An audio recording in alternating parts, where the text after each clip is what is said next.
안녕하십니까. 직소테리의 주인장 직소입니다. 오늘의 주제는 모택통입니다. 현재까지도 대다수의 중국인들은 모택통을 건국의 아버지로 숭배하며 존경하고 있습니다. 천안문 광장에는 거대한 모택통의 사진이 걸려있을 정도로 국가적 영웅으로 추앙되고 있습니다.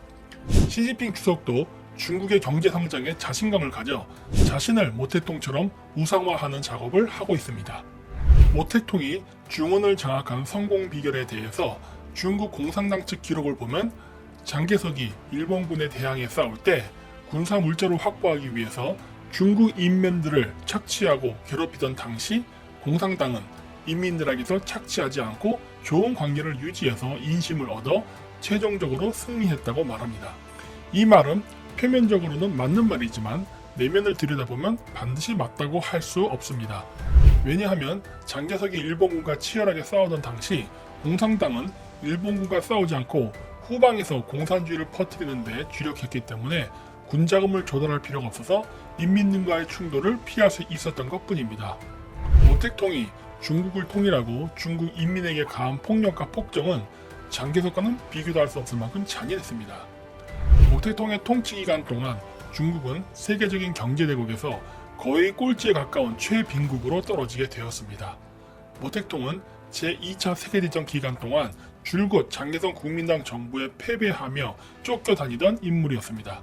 그러던 그가 일제가 패망하던 시기에 전세를 역전하여 중국 본토를 장악한 장개석을 대만으로 쫓아낸 것은 정말 기적에 가까운 일이라 할 수 있습니다. 그렇다면 모택통은 어떻게 장개석을 이기고 중원을 통일할 수 있었을까요? 아이러니하게도 모택통을 키워준 나라는 미국이었습니다. 많은 사람들은 2차 세계대전 기간 동안 연합국이 일치단결하여 독일과 일본에 대항해 싸운 줄 알지만 연합국 대표들은 전후 질서를 자국에 유리하게 하기 위해서 치열한 수싸움을 했습니다. 독일이 서서히 밀리던 당시에 이미 미국은 소련과 대립이 시작되었으며 영국과 프랑스도 서로 견제하느라 전쟁 중에도 빈번히 다퉜습니다. 이런 상황에서 장개석의 중국만 유럽의 열강들과 사이가 좋았다고 하면 그건 거짓말이겠죠. 1941년 7월 11일 CIA의 시초가 되는 정보조정국이 록펠러 센터에 설립되었습니다. 다음 해인 1942년 정보조정국은 전략사무국으로 개칭했습니다. 미국이 정보국을 설립하고 가장 먼저 한 일은 중국의 요원을 파견하는 일이었습니다.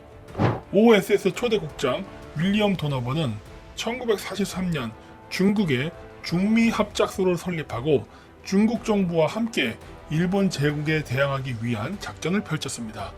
1944년에서 1947년까지 미국은 딕시 사절단을 중국에 파견하였습니다. 존 서비스를 정치 분석가로 데이빗 베럿을 군사 전문가로 파견하여 일본군에 대항하여 싸우는 중국군에게 물자를 지원하고 관리하는 임무를 맡겼습니다. 미국이 사절단을 파견하게 된 이유는 장개석의 국민당군이 일본군을 상대로 제대로 전쟁을 하질 못했기 때문입니다. 1944년 4월 17일 전쟁이 거의 끝나갈 무렵 이치고 작전, 중국에서는 예상개회전이라는 전쟁을 했는데 일본군이 미국에게 밀리고 있는 상황에서도 국민당군은 일본군을 물리치지 못하고 패배하고 말았습니다. 60만 병력과 탱크 800대, 항공기 200대를 가지고도 일본군에게 패하게 되어 미군은 중국 본토에 일본군 점령지를 폭격하는 데 필요한 공항을 확보하는 데 실패하고 말았습니다. 당시 국민당군이 제대로 전쟁을 수행하지 못한 이유는 내부의 부정부패도 있었지만 장개석은 중국 내 공산당의 세력이 커지는 것을 견제하기 위해 미국으로부터 지원받은 무기를 뒤로 빼돌려 공산당과의 전쟁을 위해 축적했습니다. 그리고 장개석과 루즈벨트 대통령은 서로 자국의 군대를 덜 희생시키면서 일본 제국을 항복시키고 전쟁 이후의 패권을 유리하게 가져가기 위해 노력했습니다. 그래서 미국은 중국 공산당에게 주목을 하게 되었습니다. 정치 분석가로 중국에 갔던 존 서비스는 모택통과 접촉하여 중국 공산당을 살펴본 결과 전후 모택통이 중국의 패권을 가지게 될 것이라고 예상하고 미국에도 보고서를 올렸습니다. 이에 미국은 장개석의 국민당뿐만 아니라 모택통의 공산당에게도 군자금과 무기를 지원해주게 되어 장개석과 CIA는 크게 대립하게 됩니다. 그래서 국민당의 보안국 수장이었던 대춘풍은 CIA가 모택통을 지원하지 못하게 미국의 언론에 이 사실을 폭로하기도 하고 미 의원들에게 로비 활동을 함과 동시에 공산당 간부를 숙청하기도 했습니다. 그래서 CIA와 국민당 보안국은 첨예한 대립을 했습니다. 국민당 군과 CIA의 대립은 1946년 보안국 수장이었던 대춘풍이 타고 가던 비행기가 원인 모를 사고로 추락해 대춘풍이 사망하면서 끝나게 되고 국민당 군은 공산당에게 패배하여 대만으로 쫓겨나게 됩니다. 모택통이 미국과 인연을 맺게 된 것은 제2차 세계대전이 발생하기 훨씬 전부터 관계가 있었습니다. 1901년 의화단의 난을 성공적으로 진압한 열강 8개국은 청나라를 효과적으로 지배하기 위해 각자 세력을 구축했습니다. 미국도 1903년 예일대학교에서 중국 여러 지역에 학교와 병원을 설립하고 중국 인민들의 민심을 얻고자 했습니다. 중국 역사학 과장 조너던 스페스 씨에 의하면 예일대학교가 미국 중공학생 교환의 선두주자가 되어 활약했다고 합니다. 모택동과 예일대학교의 관계는 모택동이 젊은 시절부터 맺어졌다고 합니다. 모택동이 사회주의 진영에서 데뷔하고자 선정장이 필요했던 시기에 그를 도와준 대학교가 바로 예일대학교였다고 합니다. 주중 예일학당 학생연맹은 모택동을 대학신문 편집자로 받아들였습니다. 그래서 모택동은 예일대학교의 지원을 등에 업고 사회주의 운동을 적극적으로 시작하여 중국 내 공산주의자들에게도 인정을 받게 됩니다. 후일 모택동이 창당을 하려던 때에도 예일대학교는 그에게 3개의 사무실을 빌려줬습니다. 나중에 모택동은 그 사무실을 문화서방이라 이름 붙이고 마르크스의 자본론 입문, 중국에서의 소비에트 체제 등의 공산주의 서적을 팔아 수입도 두둑히 챙길 수 있었습니다. 그래서 모택동은 서점을 7개로 늘리고 그 수익금으로 공산당 지부 창당과 사회주의 청년단의 조직 자금에 썼습니다. 자유민주주의를 주장하는 미국에서 공산당을 육성하는 데 지원을 했다니 놀라운 일 아닙니까? 그런데 이미 이러한 선례는 러시아에 있었습니다. 대영제국과 제정 러시아 간의 그레이트 게임을 하던 당시 영국은 러시아가 부동항을 찾아 남진하는 것을 저지하기 위해 크림 전쟁에서 오스만 투르크를 지원하여 러시아를 재정적으로 파탄 상태에 만들게 하였습니다. 비록 러시아는 전쟁에서 승리했으나 그 후유증으로 알래스카를 미국에 팔아야 했습니다. 다음에는 러일 전쟁에서 일본을 지원하여 러시아가 압도적으로 승리할 것으로 예상했던 전쟁을 일본이 승리하여 러시아는 다시 한번 경제적 위기를 겪게 됩니다. 전쟁 기간 중 러시아에서는 볼셰비키 혁명이 일어나서 제정 러시아는 종말을 구하고 소련이 탄생하게 됩니다. 그런데 그 시기에 일본 제국의 아카시 모토지로라는 인물이 레닌을 접촉하여 혁명 자금을 지원하여 러시아의 혁명을 부추겼습니다. 결국 일본 제국의 공작은 성공하면서 광활한 영토를 가진 잠재력 있던 러시아는 공산주의 시스템을 받아들이면서 지금까지 미국과 영국과의 패권 경쟁에서 번번이 졌습니다. 중국 또한 마찬가지였다고 생각합니다.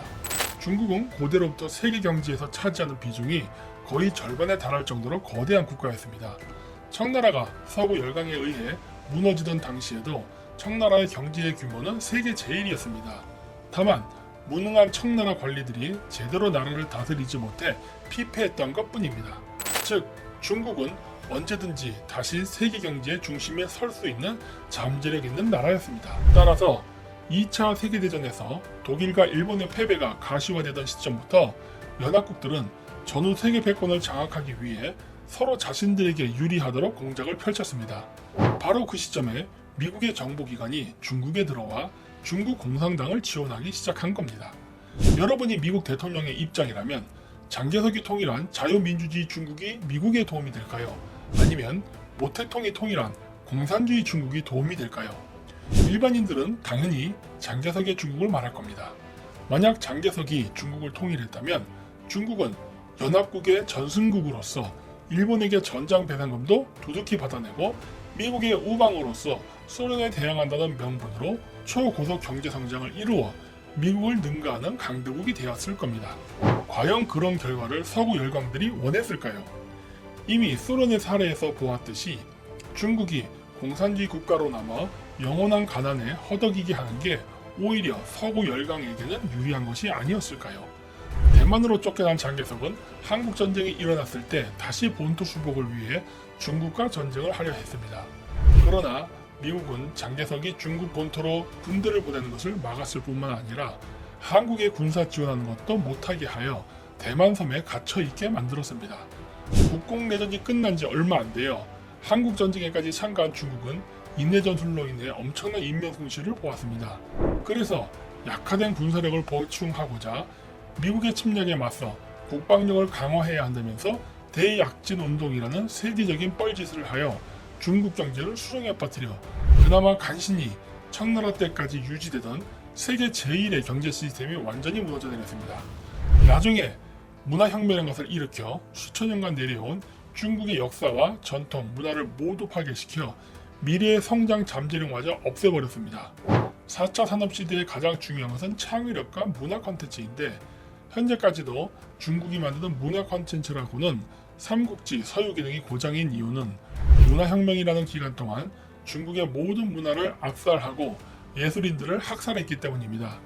이런 모택동이 과연 중국에서 존경을 받을 만한 위인일까요? 앞서 언급했듯이 보잘것없던 모택동을 일약 스타로 만들어준 나라는 미국이었으며 그 중에서도 예일대학교가 최선봉에 있었다고 말씀드렸습니다. 미국은 1970년대에 소련을 견제하기 위해 중국과 관계 개선을 하기 위해 닉슨 독트린을 선언하고 중국과 친선 관계를 만들고자 했습니다.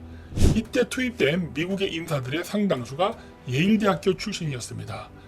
미국의 제41대 대통령이었던 조지 H.W. 부시는 1974년부터 1975년까지 미 국무부 베이징 연락사무소에 소장을 하면서 중국과의 친밀한 관계를 만드는 데 큰 역할을 했습니다. 그런데 부시가 졸업한 대학교가 바로 예일대학교입니다. 오늘날 한국에서는 부시 가문을 친중파로 분류하는데 그렇지 않습니다. 부시는 중국에서의 업무 경험을 기반으로 귀국하자마자 바로 CIA 제11대 국장이 되어 중국과 소련을 분리하는 공작을 했습니다. 그 덕택에 소련군이 아프가니스탄을 점령하고 있었을 때 중국은 공산주의 국가임에도 불구하고 미국과 영국을 지원하여 아프가니스탄이 독립하는 데 지원을 했습니다. 미국이 중국과 관계 개선을 추진하던 당시에도 모택동은 여전히 중국의 주석이었습니다. 모택동과 같은 예일대학교 출신이던 부시가 중국을 방문했을 때 중국은 그를 굉장히 환대했습니다. 아직 냉전이 끝나지 않았음에도 불구하고 이들이 끈끈한 유대관계를 가질 수 있었던 것은 바로 예일대학교라는 고리 때문은 아니었을까요? 예일대학교에는 유명한 프리메이슨 서클이 있습니다. 바로 스컬앤본즈라는 조직입니다. 어쩌면 모택동도 부시처럼 이 멤버가 아니었을까 직소는 조심스레 추측해봅니다. 왜냐하면 모택동이 집권한 기간 동안 중국의 한일은 수천 년간 세계에서 가장 큰 경제대국이었던 중국을 한국 경제보다 작은 수준으로 몰락시켰고 문화혁명이라는 명분으로 중국의 모든 역사 문화를 파괴하여 중국의 역사와 문화를 없앴으며 4천만 명에 달하는 사람들을 학살함으로써 인재 부족에 시달리는 국가가 되었기 때문입니다. 과연 모택동은 중국의 영웅일까요? 매국노일까요? 판단은 여러분의 몫입니다.